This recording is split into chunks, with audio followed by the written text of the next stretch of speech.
Nyakubahwa umushikiranganji wa mbere wa leta y'u Burundi yahejeje guha umubonano uwuserukira igihugu ca Afrika y'Epfo hano mu gihugu cacu c'u Burundi, Nyakubahwa Mborero Shadrack Bungane, aho yaraje kugira ngo baganire na nyakubahwa umushikiranganji wa mbere wa leta y'u Burundi ku vyerekeye ugukomeza ubucuti no gufashanya bisanzwe biri hagati y'igihugu cacu c'u Burundi n'ico gihugu ca Afrika y'Epfo.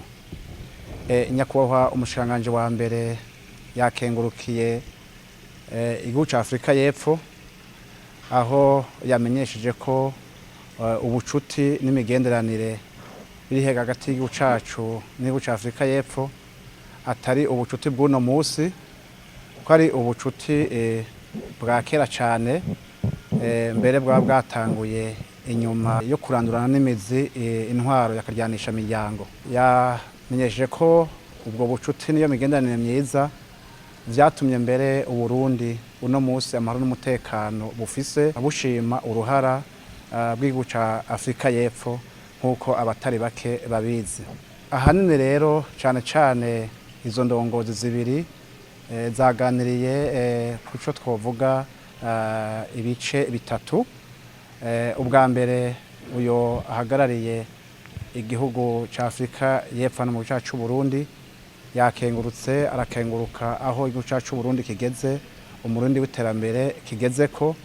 Ati rero natwe igihugu ca Afrika y'Epfo turi hano dufashanye ku neza z'ibihugu vyacu ko ari bibiri, mbere tugiye n'umutahe dushira muri no ntumbero, muri no mbono y'u Burundi.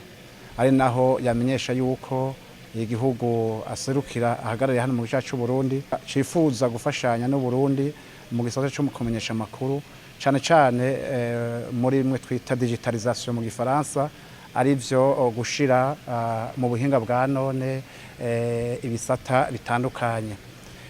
Yanagarutse no kucerekeye ico guteza imbere igisata c'abanyamitahe bigenga, aho yamenyesha yuko abanyamitahe ba Afrika y'Epfo bifuza kuza guterera, bifuza kuza gufasha muri ico gisata. Mbere ivyo bikagaragazwa n'ingene abanyamitahe b'igihugu ca Afrika y'Epfo bitavye inama yari bahariwe, ya nama yahuza abafasha mu iterambere abanyamitahe. Inama yabereye hano mu gihugu cacu c'u Burundi i Bujumbura mu kwezi guheze kwa12. Ati rero barifuza ko baza gufasha.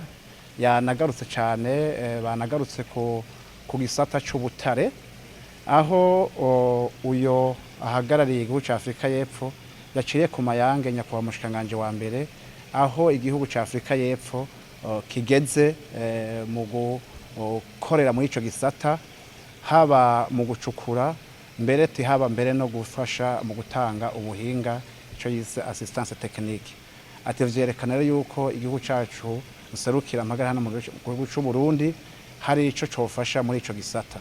Yaraje kandi uyo ahagarariye igihugu ca Afrika y'Epfo hano mu Burundi gusaba nyakubahwa umushikiranganji wa mbere ko yogira ico aterereye mwisozerwa ry'amasezerano, amasezerano atunganya gufashanya hagati y'u Burundi n'igihugu ca Afrika y'Epfo, amasezerano atandukanye asanzwe ubu yariko arategurirwa mu bushikiranganji butandukanye, aho agira ati ayo masezerano niyo azoshira mu ngiro nyezina kwa gufashanya kwiza kuri hagati y'igihugu cacu n'igihugu aserukira Afrika y'Epfo n'igihugu c'u Burundi.